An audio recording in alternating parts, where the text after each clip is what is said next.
Islam. We back, family. Peace and love. Reparations or restitution? Which out of the two is the better solution as it relates to the so-called African American? That's another topic. Getting some type of compensation for the inhumane system of chattel slavery. As you know, today, many of our leaders are pushing reparations. You do not hear the word restitution. So it is my theory and contention that out of the two, we should be aiming for restitution.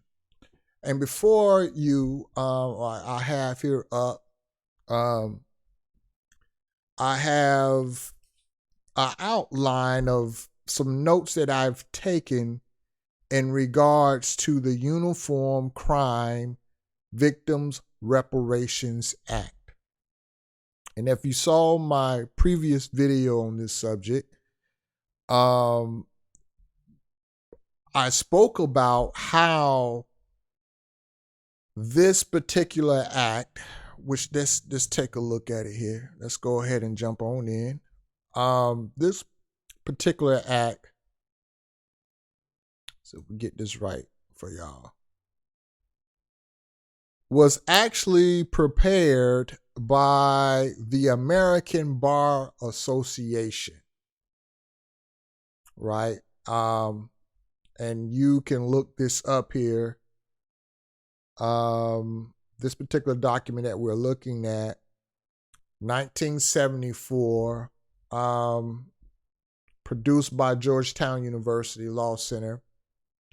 And this act basically was the American Bar Association attempt to put in some type of model for all states on how to produce a judicial process on claims for reparations. Now, this is very key because many of the states in some way have adopted this particular model. And a side note to me is to question how powerful can an organization, an incorporation of any sort be as it relates to establishing legislation, laws that govern the public and the people. I think it's quite obvious organizations, no matter what type of organization it is, can have great influence on how government governs. And so that's a side note to be thought about. And that side note should connect with the teachings of Prophet Noble Drew Ali, who established the Moorish Science Temple of America, which is an organization and government and so much more. You know, churches are an organization as well. However, but when they get tied in with those 501c3s and they start tying in with these grants, it begins to limit what they can and cannot do. So how much influence do they have if the arm and the leg and the breath is oppressed or chopped off was the limbs, So just look into it. I'm not gonna keep you long, but we're gonna get you thinking here. And so when you come across these reparation movements, which there is a brother that's been talking about reparations and they're trying to move for reparations, these are some questions that need to be asked. Your legislators, your people of office and leadership, these are some questions to be asked. Ask them, are they familiar with the Uniform Crime Victims Reparations Act? Notice it's an act. It's not by a legislative body, but yet they have produced an act that influences legislation. So I say any organization that may be watching, you too can produce an act and pressure your legislation or your legislators and your governing bodies to model what the act represents from your organization. So let's look in here. This is the first lines here says it was created in 1973 by the American Bar Association and recommended adoption by all states. That's a powerful organization. Well, that's what I'm saying. For them to do that, that's a very powerful organization. Number 2, the act establishes a state finance program of reparations to, here it is, who are the eligible persons or subjects for reparations? This is a good question. This is a key question. Well, number 1, it's a person who suffered personal injury. A person who suffered personal injury, okay. 2, dependents to persons killed. What is the bar for that? Due to criminal act or attempts to prevent one. Very key, criminal act. C, a board would be established independent by any court adjudication. It will determine the existence of a crime, the damages caused, any other requisites for reparations, except for a final conviction will not be. So here we have the layout and the grounds for reparations. Let's compare that to chattel slavery. Our first question we must ask, was chattel slavery a crime? Let's think about that. Was chattel slavery, according to the United States law and the times that it was in, was it a crime? The answer is no. So immediately, we have problems already with reparations, right? We have problems with reparations. The other thing is persons who suffer personal injury. We could cover that Oh, I'm sorry. Let's go to number 3. That's where my mind is going. Okay, what does reparations cover? Let's say, okay, we know it wasn't against the law, but let's just go along here. What does reparation cover? It says economic loss. Economic loss. What did the slave economically lose in the contract or in the trade of being sold or being kidnapped, which is a crime, but being kidnapped? The other thing is medical expenses is another cause that you can go for reparations. Were there medical expenses that the slave endured?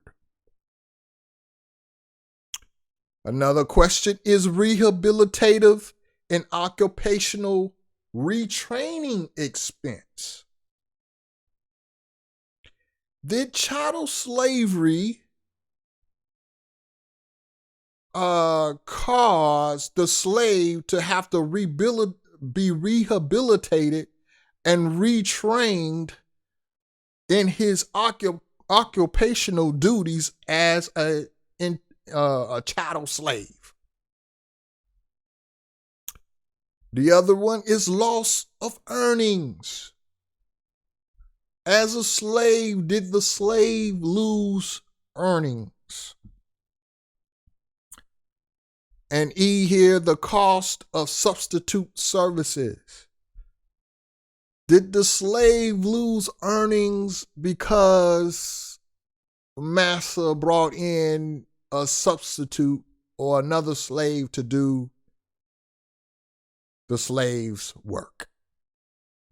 As you can see how facetious and how just outlandish the idea of seeking reparations from a standpoint of individuals in the midst of a contractual, you're dealing with a contractual legal significance between owner and a slave, which is not even considered human within this context. Right? So this is very, very, very problematic, family. Very problematic. Let's go back to my initial screen from my earlier video. What is some of the key about restitution? If we look here, restitution, it says here, this is by Black's Law Dictionary, the 6th edition. It says an equitable remedy under which a person is restored to his or her original position prior to loss or injury, or placed in the position he or she would have been had the breach not occurred. Well, from a restitution standpoint, we can say that the breach actually occurred, one, here on American soil, because many of us, as it will be proven even more in the coming years, that we were already here. And so the breach was actually a land steal. And there was force by threat and duress and threat.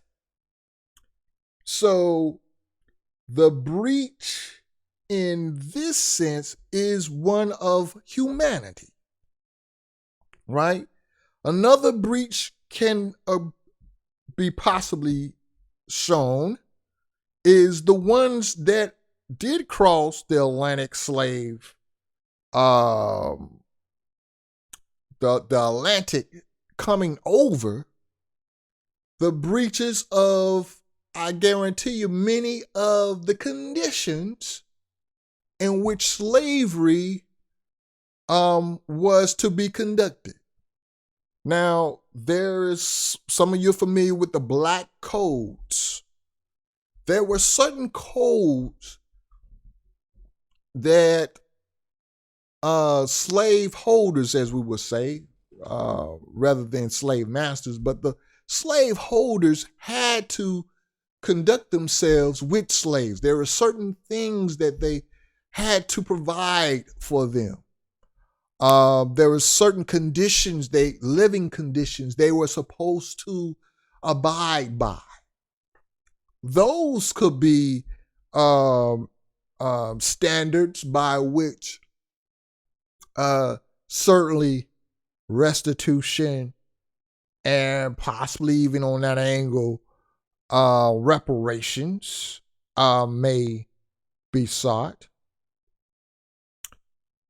But if we're solely saying that reparations is because I am a slave, solely because I'm a slave, we're going to have a lot of burdens to get past the criminal element. We have to get past the criminal element, and then also we would have to get past those other elements: economic loss, medical expense, training. Now, it is fair to say that this model of the Uniform Crime Victims Reparation Act is a model that was made in the 70s, 1973. So what about prior to 1973? Well, another angle for reparations rather than restitution, as we'll read here in our definition. Let's just read it so we can kind of gel this together here, because I feel like it's a little loose here. Let's read. Reparations, payment for an injury or damage redressed for a wrong done. Several states have adopted the Uniform Crime Victims Reparation Act. Then it goes on to say federal statutes also provide for reparations. Certain federal statutes also provide for reparations for a violation of that particular act. But let's jump down where I want here in the red. It says here, payment made by one country to another for damages during a war. That is your other side. So you got first side of reparations. You're talking about personal injuries and damages, right? And I got here, are damages of pain and suffering private rights? Is that dealing with private rights, which goes into about pursuing civil court? Civil courts are monetary courts. So normally when one is suing for damages, they are going in a monetary court. Normally when someone is suing for injury, pain, or losses, It is dealing around economics, right? Economics. If we're making an argument that the slaves should have had some type of business arrangement with the business of, say, the cotton, the business of, say, the field agricultural businesses, right? That argument has to then fall back on the relation in the contract between the slave holders and the slaves. Can you imagine what that argument would be in the context of so-called a law of lawless people? So the other angle of a country to another country in the midst of a war and the damages of that can be for reparations. So in some sense, the teachings of Noble Drew Ali, who was preaching that our people have to drop the black codes and pick up a nationality, which he referred to Moorish Americans, which I am, Moorish Americans, that now begins to place our people in a position, more of a position, to say that the people who were enslaved, or our ancestors that were enslaved, were not actually nationless.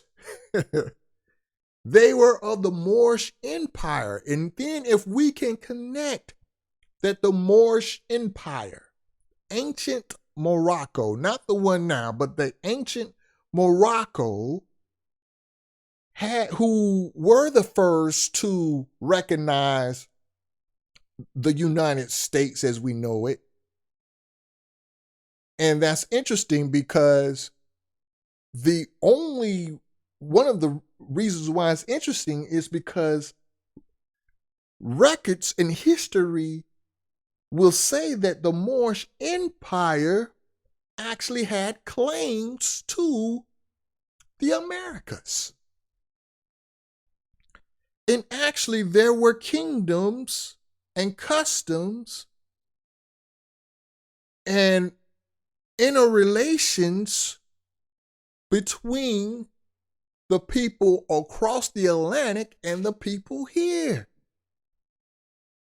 And some would say that the upper hand was actually reversed, that some of the kingdoms here were older than the kingdoms across the Atlantic.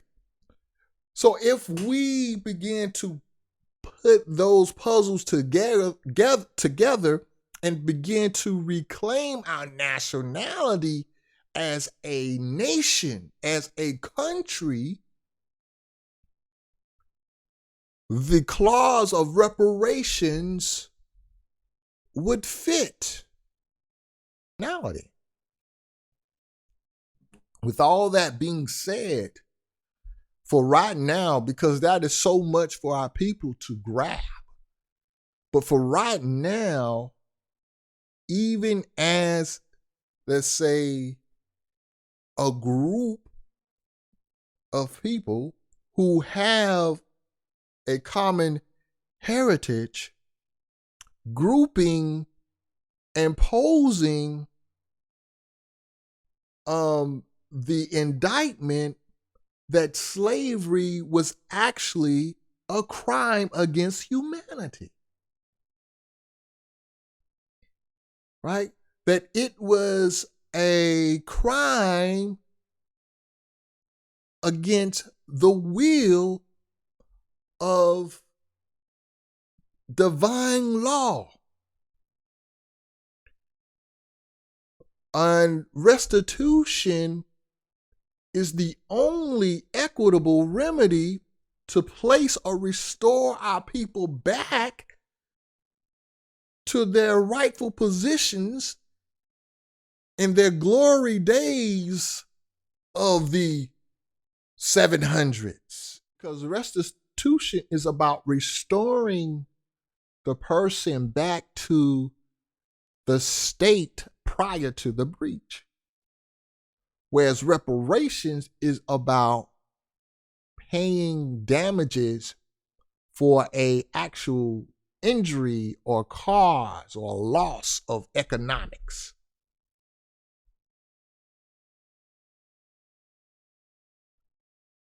Family, we got to do better, and we got to question these folks that are puppeteering sometimes and many times for the social norms of capitalism. In the sense where it's not about the people, but it's about the check. But let's look here. We're going to close about property reparations. Property reparations. And this is something that we need to ask those who are so gung-ho about reparations, but I ain't talking about property reparations. We're going to read here. That's a little small. The limits of property reparations. Man, I didn't go through this. Let me go back to this. I'm just going to read here so you get an idea what this is. It says here, I'm going to read the abstract. This is Cornell University Law Library, as you can see.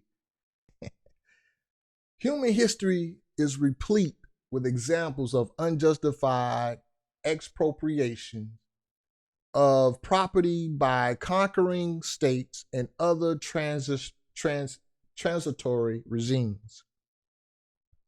Only in modern times, however, have nations attempted systematically to remedy historical injustices by providing reparations to the dispossessed owners of their successors.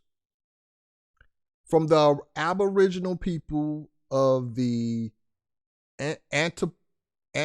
Antipodes to the Native Americans of Canada and the U.S., to the European victims of the German and Soviet communist groups of people who were stripped of their land and possessed by fraud or force, are demanding, and in many cases getting reparations for these injustices. The thesis of this paper is that the case for reparations for such expropriations of property is highly tenuous, both morally and in practical terms. Reparations claim in general face two serious challenges: human irrationality and the effects of time. While these challenges are not necessarily inseparable, they are formidable. And so here you hear the concept of property reparations that deal with the fact that regimes have come and stole land by fraud, and the successors of the people from whom they stole from are yet still around and living. So how much more would our people coming into the fold of nationality, and say we fall under Moorish American, because Moorish American covers many segments of the Asiatic family. And so we say Moorish, like just like any other empire, have kingdoms within kingdoms. And so it can be said, it can be shown, and it can be proven of the connections. And so by coming under that fold, we can better make an argument and show the fraud. As some may know and some may not know, that the United States initially started as corporations coming over to the Americas to do business. They were companies in their initial starts. They were here to get along. This was a land. America was a land as different nations were. If you know about the Iroquois tribes, different nations living among themselves, bartering and trading and whatever, so forth. As you know, that happens across the Atlantic as well. We could prove that. So, these are just some things to think about, family. And I think I've had enough now on the reparations versus restitution subject matter. Certainly we can keep it going on in the comments. Please hit like, hit that subscribe button, share. We want, all of us want to learn, and this, if you're watching this, you want to learn. So, let's keep it going. Let's, build and holla at a brother. Peace and love. I'll see you in the wind. S. Marshall, aka Smell.